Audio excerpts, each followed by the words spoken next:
You got a chance to see a lot of designers, a lot of new things coming out. You know, I was amazed by some of the pageantry for some of the fashion shows. Met a lot of good people. Fashion Week kind of started a week before this, but this was amazing. I mean, every time I came out, it was just something different. And I think most of the designers that kind of come to this one kind of take more pride in the show portion of it, as well as the clothes. Mercedes Fashion Week was pretty good, but this was amazing. This is very amazing. The good thing about it being after Fashion Week is you got a lot of the designers that come out and watch this one. So there's a lot of fanfare and a lot of press, you know, and then if you look in the front row, you may see a lot of stylists and a lot of entertainers and things of that nature. So it kind of gives you that feel of something like a sporting event or a Super Bowl or something like that. Because this is the culmination of the whole week.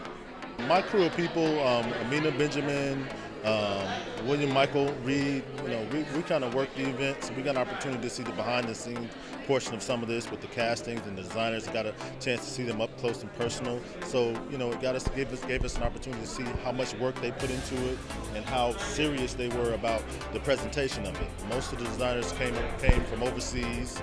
We had Paris, you know, we had Milan. We had a lot of different people from overseas, so that gave us an opportunity as Americans to kind of see what they had to offer overseas. So it was great. It was really good.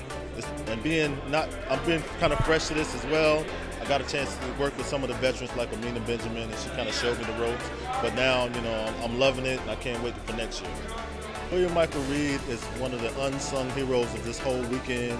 I mean, he's done a lot of things behind the scenes as far as putting this event together along with Andres. You know, and I think that Andres did a great job, you know, with pulling a lot of people in. He pulled Lizzie in, Lizzie Seiler, you know, the new up-and-coming artist. But William Michael Reed is that guy that's gotten all the press together, and he's been pushing this event, pushing it all week.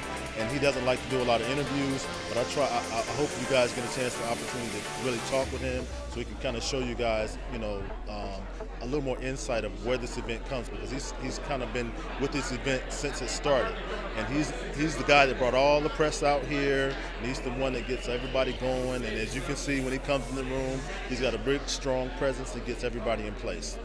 You got to come. You know, one of the things about fashion is that a lot of times we tend to think we know, but until we come to events like this, we really find out we really don't. So for the most part, we try hard to show every aspect of fashion and not just one particular kind. I mean, you had couture, but as you can see throughout the night, you had different designers that really brought their own flavor, and they had their own sense of style, and they brought pageantry and different music to it. So it was really good, and I hope that people will take time out to come next year, because it's going to be even bigger next year. The Waldorf Astoria, you can't get any better than that. Couture Fashion Week to me is like a step up from your average couture shows here around the New York area. I like to equate it to a Mercedes-Benz type of event, which to me we already know is the highest standard, but it's also ready to wear. We already know it's at Lincoln Center, but this serves as an alternative for a lot of the designers who may not necessarily be able to afford Lincoln Center, and therefore still would want to have their event take place in New York. And this is a prime address to have that event itself take place at. To me, it's worthwhile.